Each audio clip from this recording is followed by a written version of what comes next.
I'm Mike. Welcome to the Bakemark Ed Center in Los Angeles, California. I'd like to lead you through a way I make apple fritters. Most bakers have an objection sometimes to apple fritters in that they come apart in the fryer. I'd like to address that. I'd like to also address a couple of customer concerns. Most of the time, if a customer has a concern about an apple fritter, it would be because it's maybe fried too dark or it's greasy. I'm going to show you a process that will give you a superior apple fritter and avoid those three problems.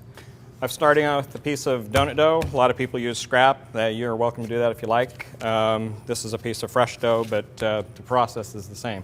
I'm using our super roll mix today, but you can use any of our donuts. The process works the same for all of them. What I'd like to show you, though, is one of the advantages to this particular apple filling is it's a large cut apple. It's going to give you a lot of fruit identity. And it's a fresh apple. It's very crisp. A lot of people say that using fresh apples, they disappear in an apple fritter. In this case, because it's a large cut and it's a very crisp apple, we have a lot of fruit identity. The apple will hold up. So this is the reason I use this particular apple. What I might do differently than a lot of people at this point is I'm going to add a binder to this apple. And what that does, I'm going to use cake donut flour. You can use bench flour. I prefer to use cake donut flour because it has better flavor than the bench flour. And it's what I'm doing is locking up the moisture so that you have less grease penetration. So I've added the apples, a little bit of cake donut flour, and I like to use quite a bit of cinnamon.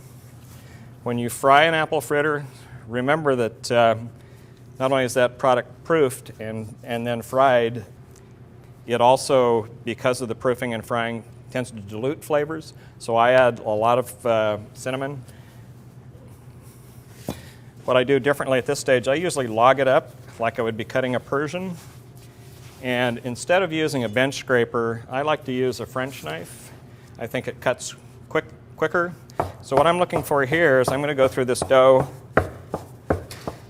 and then back this way. And what I'm looking for is to get the pieces about as small as the apple filling. If you make them too large, they tend to pull apart in the fryer, and we're going to try to avoid that by making small pieces.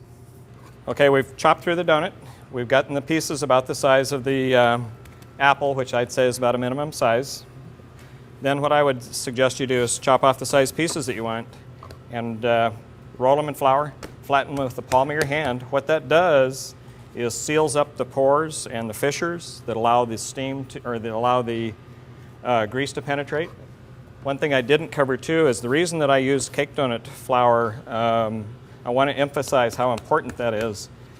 If you look at a fryer full of frying fritters, you'll see a lot of steam escaping.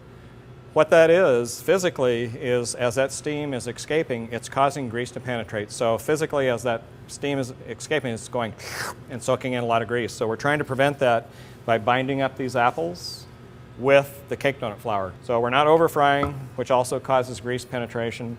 We're removing the objection of an over-fried fritter. And the main thing is we're trying to bind this up so it doesn't separate in the fryer, and we also have very little grease penetration. For more information on products and recipes, visit us at yourbakemark.com.